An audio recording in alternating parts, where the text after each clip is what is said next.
Right here, we'll start on the front row. Taurean York. AP Stedham, AP and Kelly, as we see it, syndicated radio. Taurean, what's different about the defensive this year with Coach Elko and his staff? The scheme is a lot more sophisticated. I feel like I've been telling a lot of people this, that my sophomore year has actually been harder than my freshman year just because of the level of difficulty that the defense presents itself and the amount of communication that it takes to run the defense. Right side, second row. Jacob Richmond, Lone Star Live. Taurean, what did it mean to you when you were named a captain to get that affirmation from your teammates that, you know, how much they value your leadership on the team? It means the world that my teammates think that I'm capable of leading them, of course. And granted, my age, going into my sophomore year, I was still considered young, still considered underclassmen, but definitely just happy that they chose me to lead them throughout the difficulties of the season. Left side, third row. Tyler Shaw with KBTX and College Station. Taurean, first off, how bad did you beat App State in the video game? And then, I don't know if you've played any of the old ones, but how cool is it to be able to play as yourself and be part of this this group of guys that is in the game? Well, to answer your first question, it was 14-0 before they pulled me away to do some more interviews. So I definitely feel like I got my get back on App State for that. And then obviously, it's a blessing to be in the video game. To play as yourself, to be on the front page as A&M, to have my teammates and my friends back home to be able to play as me as well, I feel like it's a full circle moment for me. Stay on the left side, fifth row. Taurean, Donna Conrad, 15 ABC and Bryan College Station. Coming off of that with the video game, Kyle Field was ranked toughest place to play in the country. Just what can you speak to your experience, obviously getting to play in front of the 12th man, and just how difficult it can be for opponents and what makes it so great for y'all? I truly do feel like it is the hardest place to play in college football. The 12th man is real, especially whenever they're rocking, the atmosphere is there. It definitely is. It presents a challenge for myself as well because obviously they're going to be loud when the opposing offense is on the field, which means that my defense is on the field. So there's been a lot of games I lost my voice just trying to communicate to my teammates and the defensive players the call. So it's a special place, and I'm happy to be playing there. Right side, back row.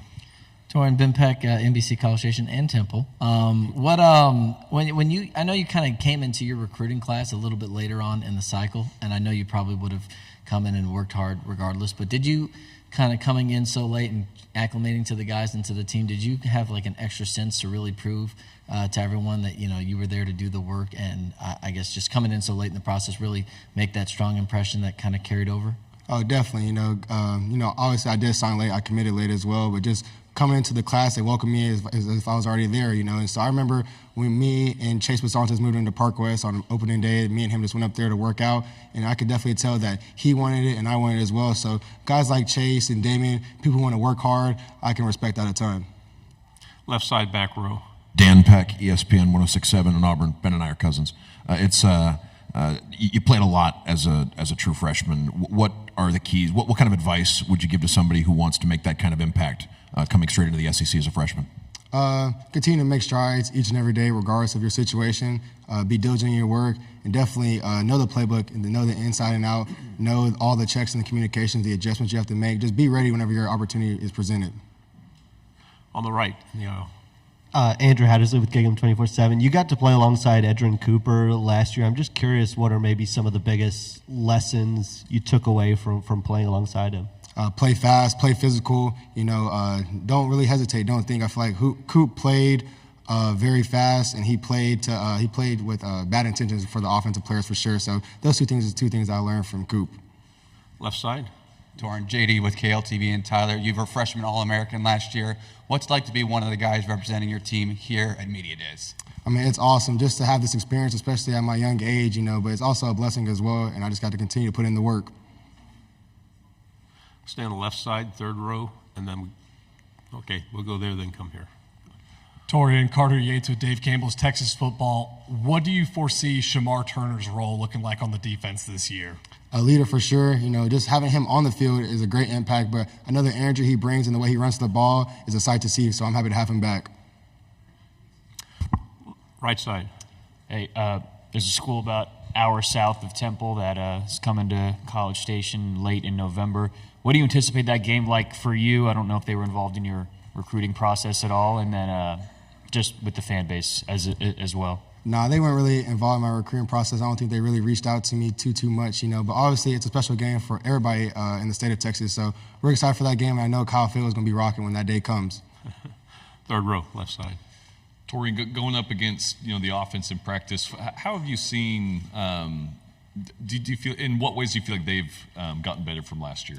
I feel like the offensive line is much nastier. I mean, having guys like Amaje Reed Adams come to the team, he set the standard. He lights a fire underneath all those guys, really. I feel like Chase is coming to his own. Mark has gotten a lot better as well. So the problems that they present us on defense is very hard. They have a lot of new plays that they run, and they run the ball a lot harder. So this is a testament to everybody involved in the offense. They got much better this spring. On the right, second row. Taurean, kind of in that vein, some of your teammates have talked about there being a shift in mentality this year about players holding each other accountable. Have you kind of seen that yourself? Have you seen that in practices and summer workouts? Everybody is where they're supposed to be at on time, when they're supposed to be there. Guys are being more receptive to leadership. Guys are open to hearing, like Coach Moffitt. Coach Moffitt is an experienced guy who's won a lot of national championships, so you'd be silly not to listen to him. Go back in the left. Taurean, as a captain and a leader on this defensive side of the ball, how have you seen transfers like Nick Scorton and Scooby Williams kind of gel with that unit? They gel perfectly, almost as if they've been there since day one. Like even guys like Cassius Howell, they all came in here not with the big head. They just want to help the team win in any way they can. On the aisle. Got a defensive-minded head coach now, obviously, in Mike Elko and Jay Bateman as well. What's it been like having both of those guys to kind of talk with and learn from over these past 6 months? Just the amount of detail that they have in the defense and the communication, like I mentioned previously. And like I said, it's a much different defense, much more sophisticated, and it's wonky in a sense, but I know it works because it's very complex.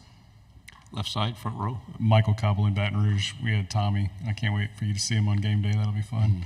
But talk about Connor. You talked about the offense a little bit. I guess what are you seeing in him as far as like taking that next step? Connor's taking that next step, being a leader. Like I know for the 4th of July break that we had, he had all the receivers up there in Austin and like a Lake Travis, I think, and they spent the whole week together. They threw, they worked out, they lifted weights, and they spent a lot of time together. So I felt like that was definitely a big chemistry boost when it come to him and the receivers. Final 2 questions here and then on the aisle. Taurean, what were some of the biggest lessons you learned going through your first, collegiate season in the SEC? What kind of advice have you given maybe some of the freshmen or transfers that have come here for the first time? Well, for starters, I feel like the game is never over until it's over in the SEC. I feel like it's always a dogfight no matter the score. You just got to finish games. I feel like we lost a lot of games that were one-possession games that we had opportunity to close out, and we didn't. So that's the main focus for us. And guys like freshmen coming in, like I said, just savor every day, make the most of it, be as productive as you can. Like the game can wait. The parties can wait, if I'm being frankly. You just got to continue. You got to focus on yourself and be the best version that you can be. So you said a couple times the defense is complicated, sophisticated, without giving away any trade secrets, of course. Like, is your role changing at all? Like, what can we see from you this upcoming Same old year? Mike linebacker making every call.